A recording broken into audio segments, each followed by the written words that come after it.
విరాట్ కోహ్లీ ఆ పేరు వింటేనే పరుగుల వరద, బౌండరీల మూత, ప్రత్యర్థి కవ్వింపులకు తనదైన శైలిలో సమాధానం చెబుతాడు. కొన్నిసార్లు ప్రత్యర్థి ఓవర్ యాక్షన్ ఎక్కువైతే అగ్రెసివ్ అయిపోతాడు. అదే కసి ఫీల్డింగ్లోనైనా బ్యాటింగ్లోనైనా చూపిస్తూ ఎదురవుతున్నది ఎంతటి బలమైన టీమైనా బలహీనంగా మార్చేస్తాడు. పైనుంచి వచ్చే వర్షానికి వచ్చే వరద ఆగుతుందేమో కానీ తన బ్యాట్ నుంచి వచ్చే పరుగుల వరద మాత్రం ఆగదు. తన ఫిట్నెస్తో మానసికంగా ఆరోగ్యంగా ఉంటూ గ్రౌండ్లో పరిగెత్తే చిరుతలా కనిపిస్తూ కోట్లాది మందికి రోల్ మోడల్గా నిలిచాడు. నేనెప్పటికీ బ్యాట్తోనే సమాధానం చెబుతానంటూ ఎన్నో మ్యాచ్లను ఒంటి చేత్తో విజయానికి చేర్చాడు.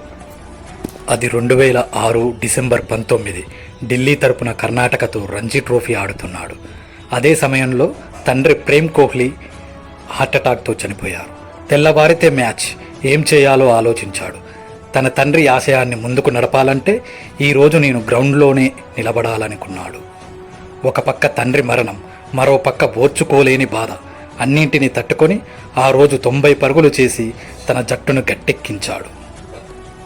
ఇందులో మనకు తన నిబద్ధత, పట్టుదల, కృషి కనబడుతుంది. ఇవి పాటిస్తే విజయం వెతుక్కుంటూ వస్తుందని నిరూపించాడు. నీ పని మీద నీకు ప్రేమ ఉంటే ఎంతటి కష్టమైనా ఇష్టంగా మార్చుకుంటూ విజయ తీరానికి చేరుతావని నిరూపించాడు. ఒక డికేడ్లో అత్యధిక స్కోర్ 20,000 రన్స్ సాధించాడు. అతను చూడని అవార్డుల ICC cricket of the year 2017-2018, ICC test player of the year 2018, ICC OD player of the year 2012, 2017, 2018. యుద్ధ రంగంలో అర్జునుడిలా దూసుకుంటూ 2013లో అర్జున అవార్డు పొందాడు. 2017లో పద్మశ్రీ, క్రీడారంగంలో అత్యున్నత పురస్కారం రాజీవ్ గాంధీ ఖేల్ రత్న 2018లో పొందాడు. ఐసీసీ టోర్నమెంట్లో భారత్ తరపున అత్యధిక సెంచరీలు.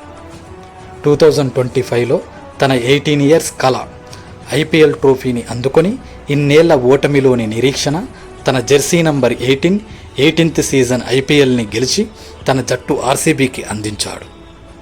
కష్టపడుతూ ఆత్మవిశ్వాసంతో ఉంటే సాధించలేనిది ఏదీ లేదంటూ నిరూపించాడు.